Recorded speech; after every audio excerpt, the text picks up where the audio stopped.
അപ്ഡേറ്റിലേക്ക് പോകാം നമുക്ക്. അതിനു മുമ്പ് എല്ലാവരും ചാനലൊന്ന് സബ്സ്ക്രൈബ് ചെയ്യുക. അപ്പോൾ ഇപ്പോൾ ഒരു ടാസ്ക് കഴിഞ്ഞിരിക്കുകയാണ്. അടുത്ത ക്യാപ്റ്റനെ തിരഞ്ഞെടുക്കാനുള്ള ഒരു ടാസ്ക് ആയിരുന്നു കൊടുത്തത്. തീറ്റ മത്സരമാണ് ഈ പ്രാവശ്യത്തെ ടാസ്ക് ആയിട്ട് കൊടുത്തിരിക്കുന്നത്. ഈ ഇതിൽ ജയിച്ചിരിക്കുന്നത് നമ്മുടെ പവർ ടീമാണ്. പവർ ടീമായ ജിൻഡോ, അർജുൻ, അതുപോലെ റസ്മിൻ, ഈ ടീമാണ് വിജയിച്ചിരിക്കുന്നത്.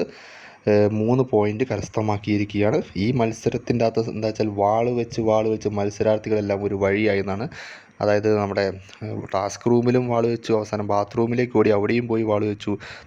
തങ്ങൾക്ക് ഇഷ്ടപ്പെട്ട നല്ല ഫുഡ് കിട്ടിയിട്ട് അത് കഴിക്കാൻ പറ്റാത്ത അവസ്ഥ. ചിലർക്ക് കഴിച്ചിട്ട് കൂടിപ്പോയിട്ട് വാള് വെപ്പ്, ചിലർക്ക് കഴിക്കാൻ കഴിയുന്നില്ല. അങ്ങനെ എല്ലാം കൂടി ഒരു വാള് വെപ്പിൻ്റെ ടാസ്ക്കായിരുന്നു ഇപ്പം കഴിഞ്ഞിരിക്കുന്നത്. എന്നിരുന്നാലും അർജുൻ 3 തവണ ഈ മത്സരത്തിൽ പങ്കെടുക്കാൻ വന്നു. ജിൻഡോ 1 തവണ വന്നു. ആ ടീമിനെ പ്രതിനിധീകരിച്ച് അങ്ങനെ ആ പവർ ടീം വിജയിച്ചിരിക്കുകയാണ്. 3 പോയിൻ്റ് പവർ ടീം കരസ്ഥമാക്കിയിരിക്കുകയാണ്.